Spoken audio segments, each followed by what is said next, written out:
BSP सहित अन्य जो भी विपक्षी पार्टियां शामिल नहीं हैं, तो उनके बारे में किसी को भी बेफजूल कोई भी टीका टिप्पणी करना उचित नहीं है तथा इससे इनको बचना चाहिए। मेरी इनको यही सलाह भी है।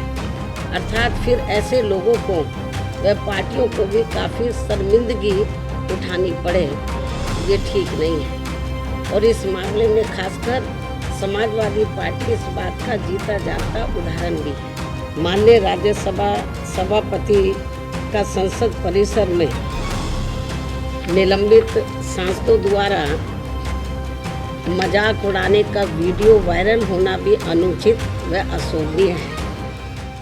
उत्तर प्रदेश की समाजवादी पार्टी बेचैन थी कि कहीं बसपा इंडिया गठबंधन का हिस्सा न हो जाए, क्योंकि कांग्रेस के प्रदेश अध्यक्ष अजय राय इस पक्ष में थे कि साहब दलितों को साधना है तो मायावती को गठबंधन में लाना जरूरी है। लेकिन अखिलेश ने साफ कर दिया था कि उन्हें मायावती के साथ जाना स्वीकार्य नहीं।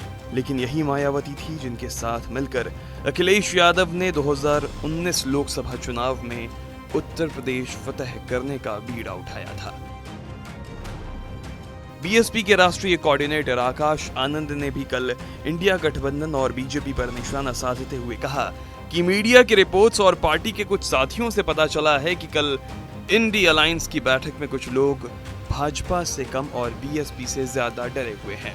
मैं साफ कर देना चाहता हूं कि भाजपा का खौफ दिखाकर वोट लेने वाली गठबंधन की नफरत वाली राजनीति में बीएसपी विश्वास नहीं करती है, क्योंकि इसी तरह एक वक्त कांग्रेस का खौफ दिखाकर कुछ लोग सत्ता पर काबिज हुए थे और उसका खामियाजा आज पूरा देश भुगत रहा है। माननीय काशीराम साहिब और आदरणीय बहन जी की मेहनत से खड़े हुए बहुजन समाज के सम्मान और अधिकार की लड़ाई के सफल नतीजे बड़े पैमाने पर दिख रहे हैं। अब आकाश आनंद की इस बात को ठीक से 24 घंटे भी नहीं हुए कि मायावती ने एक प्रेस कॉन्फ्रेंस कर डाली। सबसे पहले उन्होंने संसद से निलंबित हो रहे विपक्षी सांसदों को लेकर केंद्र सरकार पर सवाल उठाए। देश के लोकतंत्र एवं संसदीय परंपराओं को शर्मसार होने से बचाना बहुत जरूरी है।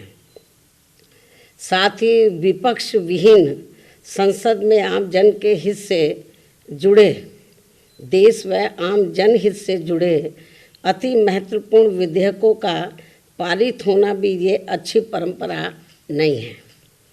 और यहाँ विश्व के सबसे बड़े लोकतंत्र तथा परम पूज्य बाबा साहब डॉक्टर भीमराव अंबेडकर द्वारा निर्मित यहाँ पवित्र संविधान संसद व अच्छी संसदीय परंपराओं को बचाने की जिम्मेवारी किसी भी एक की नहीं है, बल्कि सभी की है और जिसे सभी को मिलकर निभाना चाहिए। इतना ही नहीं, बल्कि अभी हाल ही में संसद की सुरक्षा में जो सेंध लगाई गई है, ये भी कोई ठीक नहीं है। ये अति गंभीर व चिंतनीय भी है और इस मामले में सभी को मिलकर संसद की सुरक्षा की तरफ विशेष ध्यान देना चाहिए। मायावती का कहना था कि संसद का विपक्ष हीन हो जाना ठीक नहीं है। बिना विपक्ष के बिलों का पास होना एक गलत मैसेज देता है। लेकिन विपक्षी सांसद द्वारा जगदीप धनखड़ की नकल करना भी गलत था। इस बात को भी मायावती ने कहा, लेकिन सबसे जरूरी बात मायावती ने सपा और अखिलेश यादव को लेकर कही। बीएसपी सहित अन्य जो भी पार्टियां शामिल नहीं हैं, बीएसपी सहित अन्य जो भी विपक्षी पार्टियां शामिल नहीं हैं, तो उनके बारे में किसी को भी बेफजूल कोई भी टीका टिप्पणी करना उचित नहीं है तथा इससे इनको बचना चाहिए। मेरी इनको यही सलाह भी है, क्योंकि भविष्य में देश व जनहित में कब किसको किसी की भी ज़रूरत पड़ जाए, ये कुछ भी कहा नहीं जा सकता है। अर्थात फिर ऐसे लोगों को व पार्टियों को भी काफ़ी शर्मिंदगी उठानी पड़े, ये ठीक नहीं है। और इस मामले में खासकर समाजवादी पार्टी इस बात का जीता जागता उदाहरण भी है।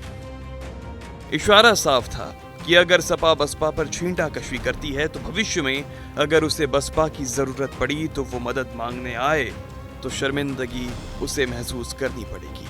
इसलिए जो हरकत सपा कर रही है उससे उसे बचना चाहिए।